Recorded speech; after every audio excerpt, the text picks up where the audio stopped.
Welcome to the Sigil 100% walkthrough for the PC, played through GZ Doom on the ultra-violence difficulty setting.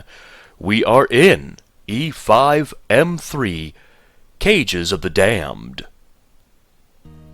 Grab the chain gun if you're doing this from a pistol start, and then gun down all the zombie men in the starting area.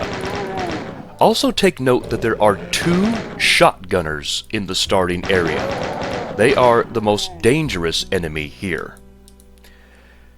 Now inside the right window, there is a cacodemon, and he's guarding a radiation suit that we can't get to just yet. So I just peekaboo shoot him to death. Now inside the other window, there is a shotgunner guarding a switch that we also can't get to just yet. When you walk forward far enough, it will cause all the pillars in the starting room to raise up. Also note the starting door right here. There is nothing to the right, there is nothing to the left, as of yet. When you walk over the box of bullets, it will cause a wall to open on your left, revealing some enemies guarding the red key that we also can't get to just yet.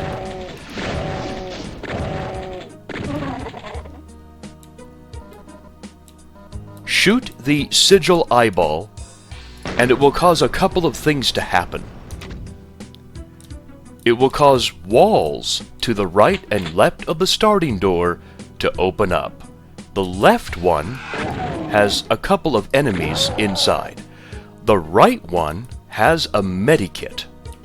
I want you guys to keep note of the medikit. We will be through on the other side of this wall, and you'll see how we do it. Where the enemies were, I shouldn't have shot the sigil eyeball with the bullets, but oh well. When you step on the very edge of the blood here, it will cause a wall to open up. I call this the shotgunner trap. Now inside the shotgunner trap, there's nothing, but this wall will eventually open up. Step inside the blood and grab up the radiation suit to protect us from the blood, and we eventually come to the red door. But we can't go through the red door just yet. We'll have to find that key. Press the switch, and it will do one major thing. It will open up a gigantic wall in the starting room. And this gigantic wall opens up to this wide open area with 3 cacodemons, and the namesake for this map, the Cages of the Damned. In this case, the damned are imps. Go figure. What I like to do, or at least try to do, is get the cacodemons and the imps to infight with each other. I like to think of these cacodemons as the prison guards. I don't know. I know that it's not really a prison. It's more like torture cages. But I like the guards to infight with the inmates. I've always loved inciting a riot. That's what Doom Guy does. Look how cute these guards are, though. Oh gosh. No, I guess you're not cute. Well, you still are cute.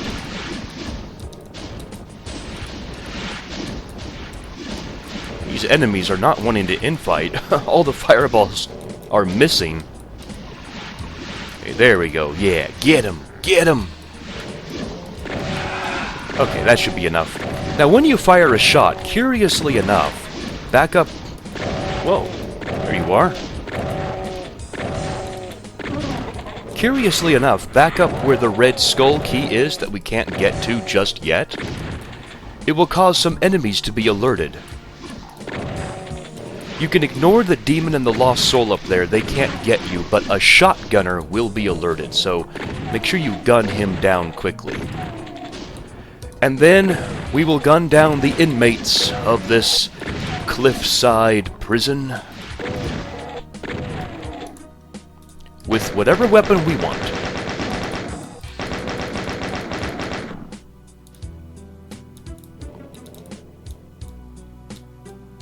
Huh, I wonder where that demon went. I saw it. There he is. I might as well gun him down now. Now, if you fall down in the blood, there are a bunch of teleporters down below that will take you back up here. Now we will traverse the Imp Cliff. Well, not that particular Imp Cliff, but this particular Imp Cliff, because of all the Imp cages on literally the cliff wall here, grabbing up all of the items. If you have a keen eye, you may notice this Berserk pack across the way on another cliff. We'll get to that later. For now, we'll just continue with level progression and gun down all of the enemies. Because the Imp Cliff will eventually lead us to this marble area with the Red Skull Key. There you are! Now after we pick it up, it will open up the marble wall, and it will reveal a freaking Baron of Hell across the way. We only have the shotgun or chain gun to kill him, so we have to get kind of creative. And use either or to take care of him quickly.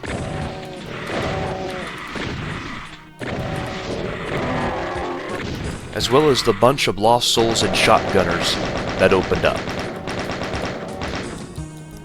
And yeah, see, that's the starting door. I told you we'd come through the medikit on the other side.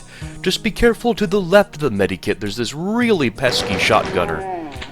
John Romero at it again with his trolls.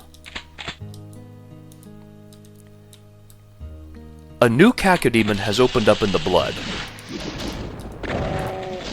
And this new cacodemon is guarding a green armor suit, so grab that if you need it.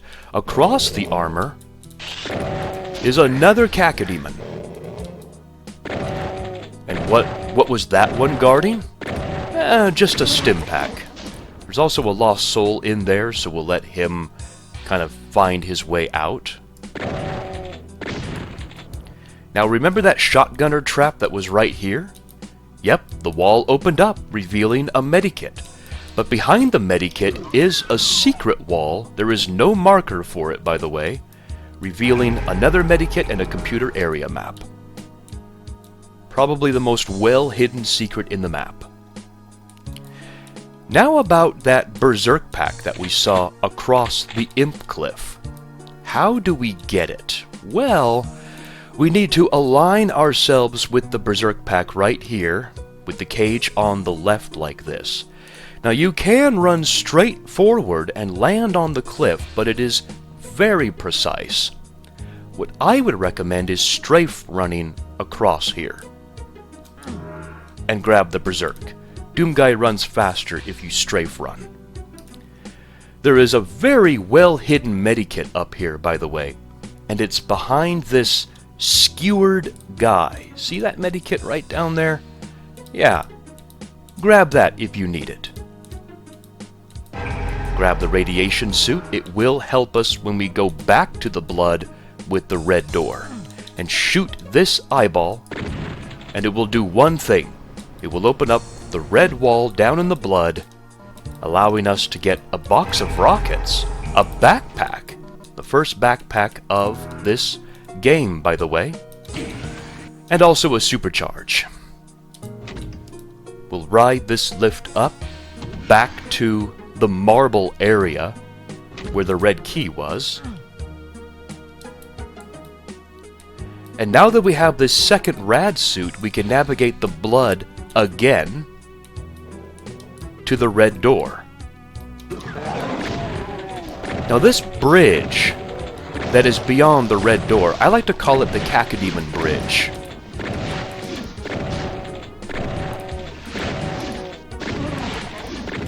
When you walk onto the Cacodemon Bridge, it will cause the giant wall on the left to start lowering. Now yes, if you fall in the blood where that Cacodemon came from, down over here, there is a teleporter to take you back up.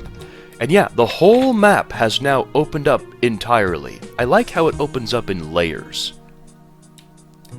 Fall down off the bridge, and we come to this really demonic red cross, but we can't go through it just yet. Also, to the right, we can't go through here just yet either. Our only option is to go to the left, wiggle our way through here, to another box of rockets, and a box of shotgun shells. Now this sigil eyeball will do two things.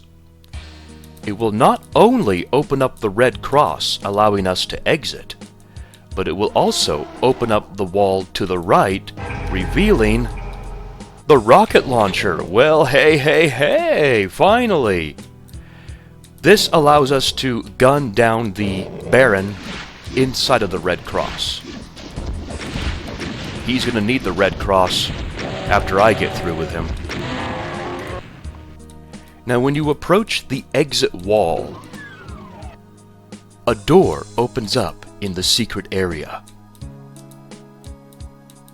And this teleporter will take us back to the Cacodemon Bridge, because once you fall down to the red cross, there is no way back up. The teleporter is your only way to get back up. And that's it. We are done.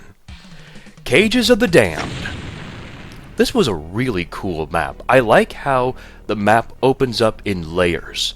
You have the starting area that looks just like a hallway. That's all it pretty much is.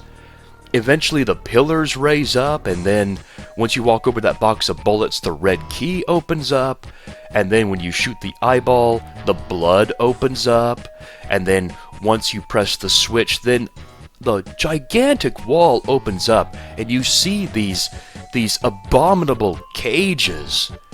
These are death cages, just sitting on this evil cliff wall, and they're just there to just die. And I like getting the guards, the Cacodemon guards, and the inmate imps to infight with each other. It's just, I love this map so much just for the aesthetics of that concept alone. Just how everything opens up in layers, and you can get all of the enemies to infight with each other there. It's so much fun. Yeah, 3 sigil eyeballs in this particular map.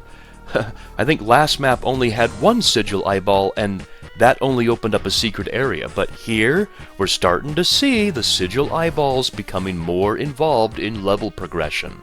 So, yeah. But it's also curious to note that eyeballs can serve 2 purposes. Not only can they open up level progression areas, but they can also open up secrets. And sometimes the same sigil eyeball can open up level progression and a secret area at the same time, as we saw from E5M3, but also here with the last sigil eyeball that opened up the red cross and the rocket launcher.